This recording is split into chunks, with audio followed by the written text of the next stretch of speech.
Maka kita pun Pak, kalau bini awak udah parah, jangan kita tinggal-tinggal, duduk kita di sebelahnya. Udah berat dadanya, dalam hati kita tidak lama lagi ini. Allah, asyhadu an la ilaha illallah. Nah, kita bimbing, kita talkin di kuping kiri dan kanan. Jangan lupa ya dek, Allah. Tapi sebelum adik meninggalkan kami semuanya, abang permisi kian lah. Setelah 2 bulan abang kawin lagi ya dek. Nah, tak jadi dia mati. Belalak lagi matanya.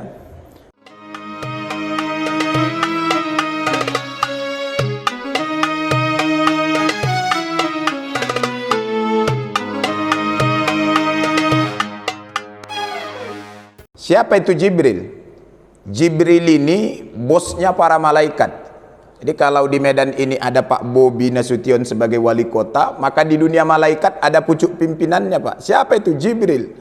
Makanya satu-satunya malaikat yang punya 2 tugas itu cuma Jibril. Apa tugas pokok Jibril? Menyampaikan wahyu. Begitu Islam sempurna, Rasulullah sudah meninggal dunia, maka ada tugas tambahan Jibril. Apa tugas tambahannya? 2. Yang pertama, menemani orang yang mati kalau matinya ada air wuduknya. Jadi kalau kita ini bapak dan ibu nanti mati, ada air wuduk kita, insya Allah ditemani malaikat Jibril. Makanya kalau ada tetangga kita, saudara kita mau mati, udah syakaratul maut, nyawa sudah diqarqarah ruhnya, maka itu sunnah hukumnya kita kasih minum Pak. Jangan salah. Jadi kalau ini ada air, kita kasih orang yang mati itu, kita celup tangan kita, kita kasih minum. Kita teteskan. Kenapa? Karena orang yang mau mati itu mengalami tingkat kehausan yang luar biasa. Jadi kalau di sini nanti jamaah di Masjid Al-Ikhlas ini ada ustadz, ada kiai menjelang matinya seperti menjerit, jangan bilang dia ustadz sesat. Ngeri kali sakarat ustadz itu katanya. Jerit-jerit katanya. Boleh jadi ustadz itu sedang melawan rayuan setan. Kenapa? Karena setan itu akan merayu, aku mau ngasih kau air, tapi jangan kau ucapkan kalimat tauhid. Maka dia melawan itu. Maka kalau ada keluarga kita mau mati, kasih minum. Makanya sunnah yang diajarkan Nabi adalah ketika ada keluarga kita udah sakit parah, kasih makan yang enak. Jadi kalau selamanya Pak, kita biasanya kita makan kangkung, genjer. Begitu dia sakarat, udah parah kali sakitnya, masak sop, masak rendang. Makanya bapak-bapak, kalau udah dikasih bini kita Pak sop, tanda-tanda itu Pak. Tanda-tanda itu. Kenapa? Begitu diajarkan Nabi. Ingat kaji ini Pak. Kemudian yang ketiga Pak Ustaz, tentulah kita talkinkan. Ini sunnah Nabi. Lakinu mautakum. Kita talkinkan orang yang mau mati itu. Khadijah Pak ketika meninggal dunia itu di pangkuan Rasulullah. Ya, di pangkuan Rasulullah. Maka kita pun Pak, kalau bini awak udah parah, jangan kita tinggal-tinggal, duduk kita di sebelahnya. Udah berat dadanya, dalam hati kita tidak lama lagi ini. Allah, asyhadu an la ilaha illallah. Nah, kita bimbing, kita talkin di kuping kiri dan kanan. Jangan lupa ya dek, Allah. Tapi sebelum adik meninggalkan kami semuanya, abang permisi kian lah. Setelah 2 bulan abang kawin lagi ya dek. Nah, tak jadi dia mati. Belalak lagi matanya. Nah itu, jadi talqin ya Pak ya.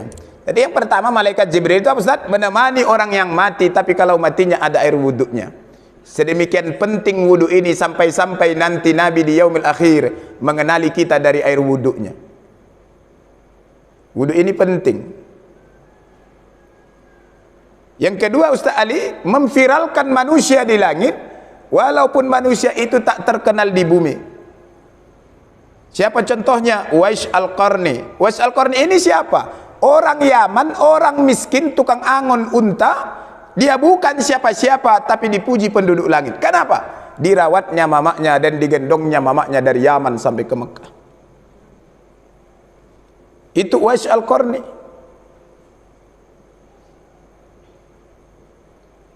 Makanya dia dipuji penduduk langit.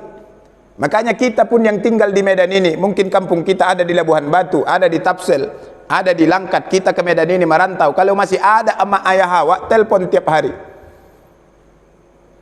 Bukan sulit sekarang ini. Video call, sehat mama. Sehat sayang. Udah makan mak? Udah. Masih ada uang mama? Nggak ada lagi nak. Sama lah mak, aku pun tak ada. Sabar kita ya mak. Kalau ada kirim. Itu maksudnya pak.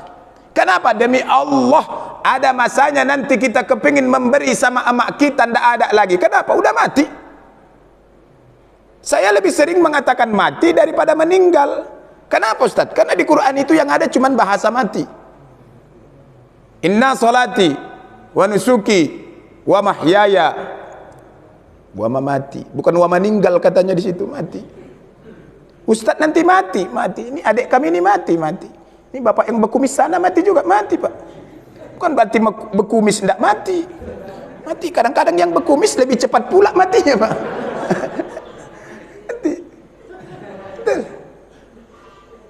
Mati. Saya teringat, nggak ada niat yang lain-lainnya pak ya, canda saja. Bisa juga saya duluan. Ya, karena mati itu macam buah kelapa, yang tua jatuh, yang muda juga jatuh. Jadi kelapa itu begitu, yang tua jatuh, yang muda juga jatuh. Kalau bahasa kami Labuhan Batu, kalongkong namanya itu. Nah, kalau di sini nggak tahu lah. Ya. Ini kalongkongnya itu jatuh juga. Jatuh Ustaz, jatuh. Siapapun kita, mati. Saya selalu bilang Bapak dan Ibu, jangankan kita rakyat biasa, orang-orang di hebat di negeri ini pun mati Pak. Siapa yang nggak kenal pahlawan pembangunan di negeri ini, Pak Harto almarhum, mudah-mudahan Allah lapangkan kubur beliau. Mati setelah berkuasa 32 tahun Pak jadi presiden.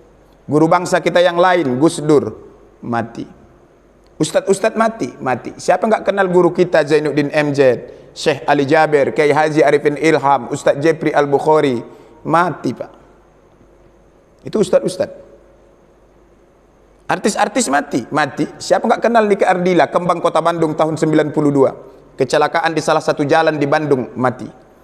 Olga Saputra, mati. Maggie Jet, mati. Bukan karena sakit gigi, memang mati dia. Ustadz Ali nanti mati. Maka jangan sombong-sombong kali awak dalam hidup nih. Tidak boleh Pak. Saya selalu bilang ada orang sombong karena ibadahnya. Ada. Sama macam kami ustadz ini Pak. Kadang-kadang ada sombongnya. Ada. Makin ramai jemaah, makin dipaseh-pasehkannya bacaannya. Takbirnya pun hampir 2 menit. Allah.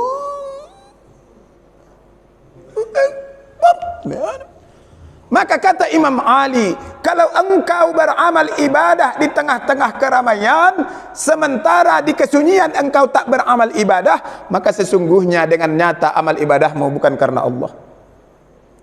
Jadi kalau ramai orang, sholat sunnah dia Pak. Tapi kalau dia sholat sendiri, tak sholat sunnah dia. Nah, itu tandanya dia itu beramal ibadah bukan karena Allah.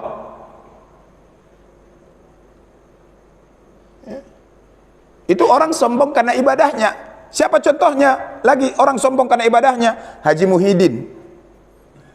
Yang di TV itu, nonton ibu sinetron itu Haji Muhyiddin. Itu orang sombong karena ibadahnya Pak. Mentang-mentang dia haji 5 kali. Nah, itu jadi spirit bagi kita itu bahwa sombong karena ibadah itu tidak boleh.